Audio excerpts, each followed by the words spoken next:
sebuah berita tentang dugaan santet, di mana beberapa korbannya dipercaya menyimpan benda-benda asing seperti paku, silet, atau benda lain yang terdapat di dalam tubuh. Kabarnya Menteri Kelautan dan Perikanan Susi Pujiastuti juga pernah diteror oleh oknum yang mengaku ingin menyantetnya lantaran kebijakan pelarangan perdagangan kepiting telur.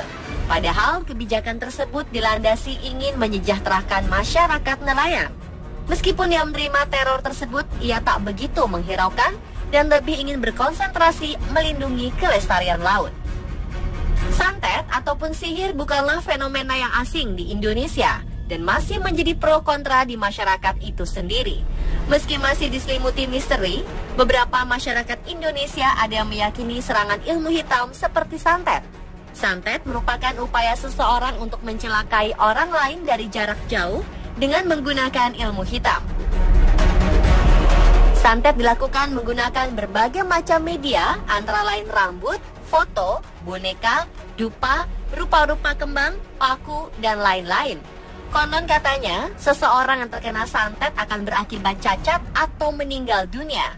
Santet sering dilakukan orang yang mempunyai dendam karena sakit hati kepada orang lain.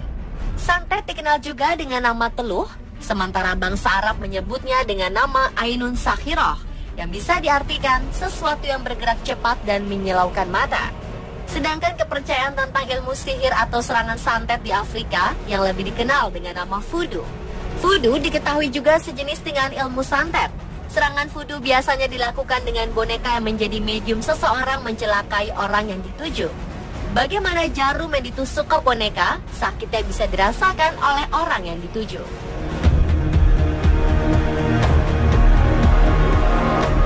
Lalu pernahkah Anda mendengar salah satu mitos bahwa tidur di lantai yang langsung menyentuh bumi atau bisa juga menggunakan alas tidur yang tipis adalah salah satu cara untuk menangkal santet?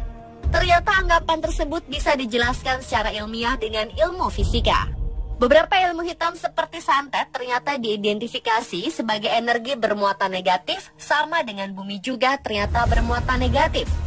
Dalam fisika Coulomb yang dikemukakan oleh Charles Augustin Coulomb, bahwa besar gaya tarik-menarik atau tolak-menolak antara dua benda yang bermuatan listrik sebanding dengan muatan masing-masing benda dan berbanding terbalik dengan kuadrat jarak antara kedua benda itu. Dari penjelasan tersebut diperoleh kesimpulan bahwa muatan sejenis akan saling tolak-menolak, sedangkan muatan berbeda jenis akan saling tarik-menarik.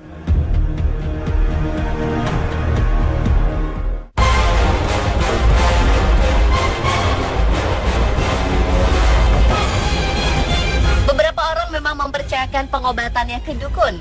Namun tak jarang juga mereka terjebak dalam praktek dukun palsu dan puluhan hingga ratusan juta rupiah pun melayang. Seperti yang pernah dialami seorang ibu rumah tangga di Banjarmasin, Kalimantan Selatan. Seorang dukun palsu memerasnya hingga mengeluarkan uang sebesar 170 juta rupiah. Mulanya si ibu meminta bantuan tersangka dukun palsu itu untuk mengobati penyakit yang dideritanya.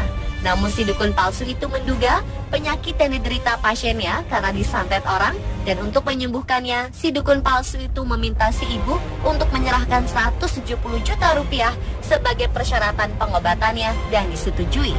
Namun tak lama si ibu merasa tertipu dan melaporkan perbuatan dukun palsu ke kepolisian setempat. Dan akibatnya dukun palsu itu ditangkap jajaran polisi resor kota Banjarmasin atas kasus penipuan. Itulah salah satu contoh kasus dari maraknya praktek dukun palsu yang terjadi di masyarakat. Tidak semua ahli supranatural ternyata bisa menyembuhkan santet. Beberapa orang yang mengaku ahli supranatural juga menggunakan trik. Salah satunya dengan menggunakan media telur. Sebagai media perantara, telur ayam kerap digunakan dalam trik modus yang digunakan untuk menyembuhkan korban santet.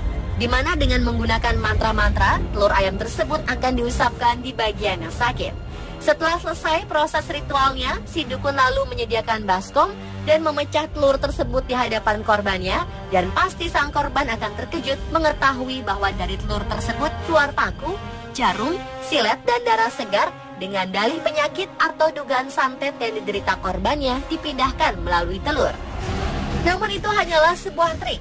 Dan bagaimana paku, jarum, atau silet itu bisa ada di dalam sebuah telur ayam utuh? Ternyata telur ayam yang digunakan dalam modus praktik penyembuhan tersebut sudah disiapkan terlebih dahulu dengan cara telur direndam ke dalam cuka selama 1 jam. Oleh karenanya, bagian telur yang direndam akan menjadi lembek dan dari situlah dimasukkan jarum, paku atau silet yang sudah ditambah obat merah atau darah ayam yang disuntikan lewat celah tersebut sehingga akan terlihat nyata bila nantinya dibuka dalam proses penyembuhan. Sang korban biasanya terlebih dahulu disuruh membawa telur ayam sendiri dan sang dukun palsu akan menyembunyikan telur yang sudah disiapkan di dalam lengan bajunya yang panjang dan dengan sebuah trik kecepatan tangan, telur yang dibawa dari sang korban akan terganti dengan telur yang sudah disembunyikan oleh sang dukun palsu. Dengan meminta bayaran sejumlah uang adalah salah satu penipuan yang paling kentara. Itu yang tidak bisa disembunyikan oleh orang-orang yang menggunakan dukun sebagai modus penipuan terhadap orang-orang yang percaya akan kekuatan supranatural ini. Oleh karena itu diperlukan kehati-hatian dan kewaspadaan terhadap kasus seperti ini. Dan dengan percaya kepada Tuhan Yang Maha Esa, serta meningkatkan keimanan dan ibadah, semoga kita senantiasa sehat dan terhindar dari perbuatan-perbuatan musyrik.